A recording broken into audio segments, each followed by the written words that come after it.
फैसले के बारे में बात कर रहे थे। अब बाबू गलत फैसला हुई है। मैं कैसे ऐसी बात कर रही थी।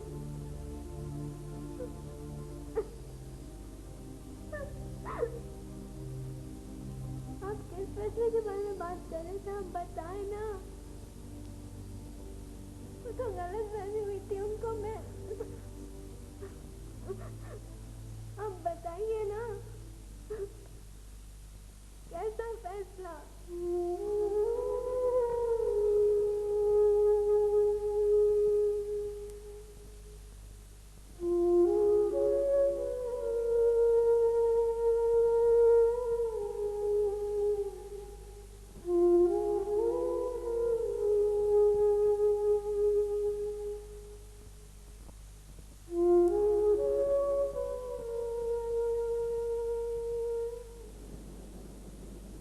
मैं करीम भाई को समझ से तंग आ चुका हूँ। समझ में नहीं आता कि क्या करूँ। महज एक गलतफहमी और गद्दारी की सुबह में उन्होंने बदर को ही मरवा दिया था। याद है तुझे? हाँ यार, उसका कत्ल मेरे सामने ही हुआ था। बड़ी बेदर्दी से मारा था उसने। यार उसे इस पार्टी में मैं ही लेकर आया था।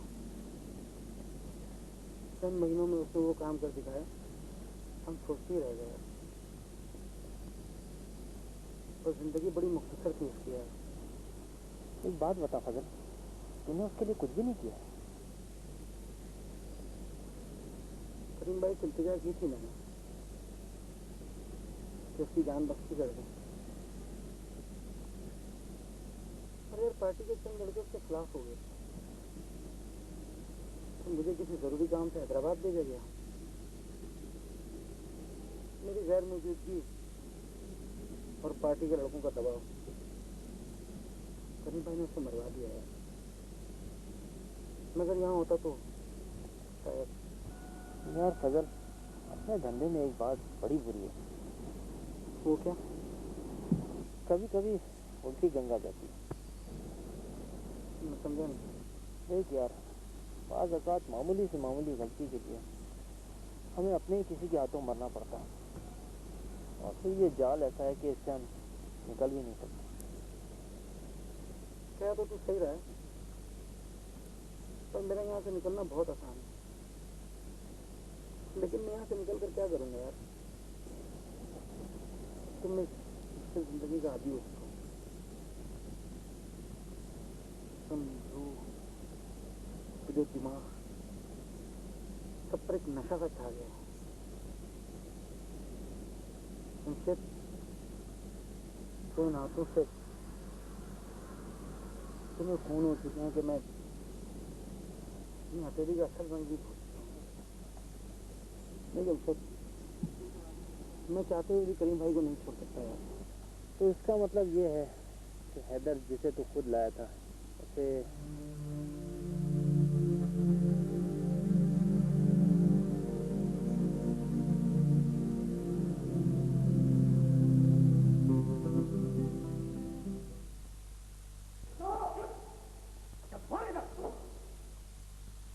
मोहल्ले में घूमता रहता है।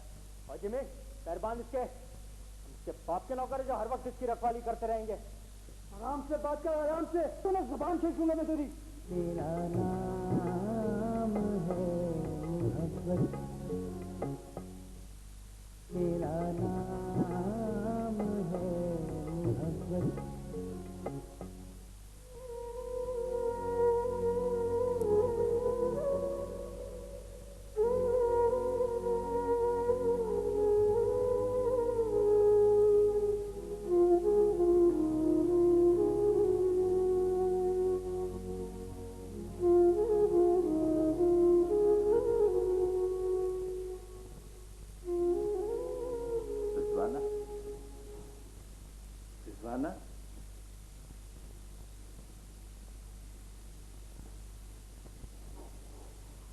मुझे तुमसे एक जरूरी काम है। हाँ इसी बात, देर मत करो, उठो।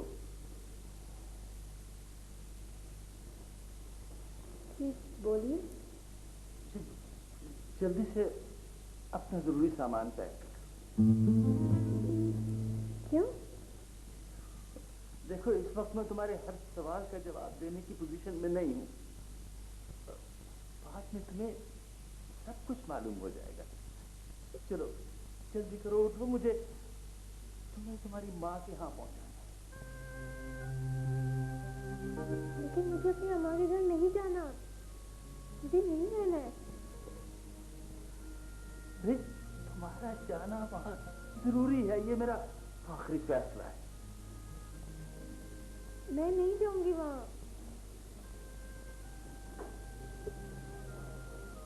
ये मेरा घर है।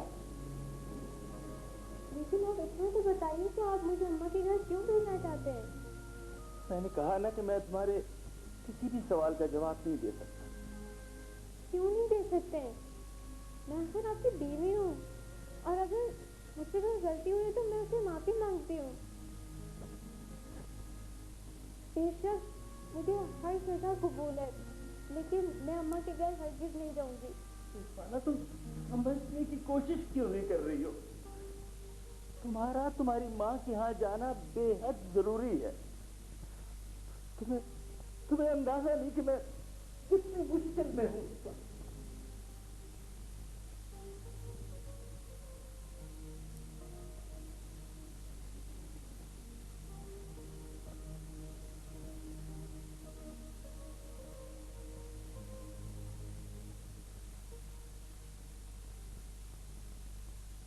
समझ गई।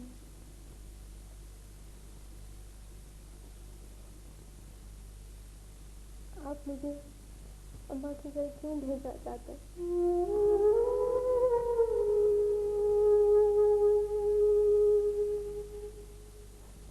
मुझे रुखसत करते वक्त अम्मा ने कहा था, एक लड़की मेरी मामा का घर आज ही होता है।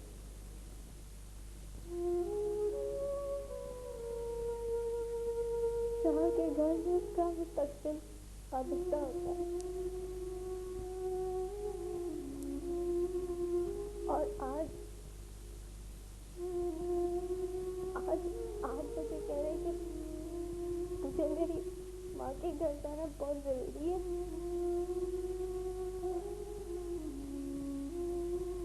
मेरी समझ में नहीं आता कि मैं क्या करूं।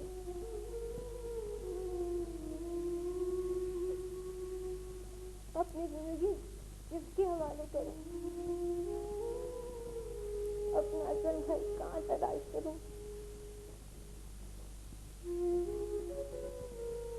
मुझे तो कुछ समझ नहीं आता।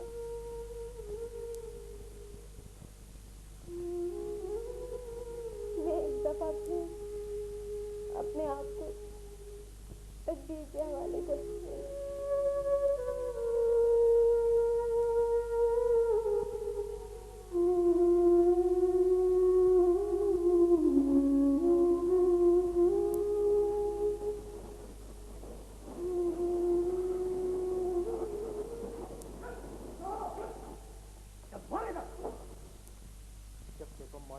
रहता है। और जिमी, मेहरबान इसके बाप के नौकर है जो हर वक्त इसकी रखवाली करते रहेंगे। आराम से बात कर, आराम से, तो मैं जुबान खींच लूंगा मैं तेरी। बहुत अकड़ आ गई है। ये जितनी गोलियां है ना, सब के सब तेरी भीसी में उतार दूंगा। एक दफा में समझ में नहीं आता है क्या? तमीज से बात कर। आराम से बात कर। नहीं, करीम भाई ने मना किया है। मेरा तो दिल चाह रहा है अभी इसी वक्त यहीं से गाड़ दूं।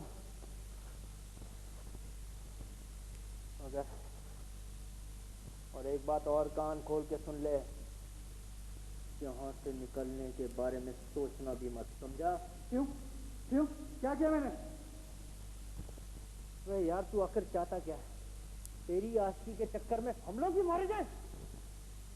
शक्ल देख अपनी शक्ल, बड़ा आशिक बना घूमता है। और एक बात और, तुझे कलमा आता नहीं आता तो हम याद करा देंगे, क्योंकि बहुत जल्द तेरा वक्त भी आने वाला है। मेहरबान इसके वो दरअसल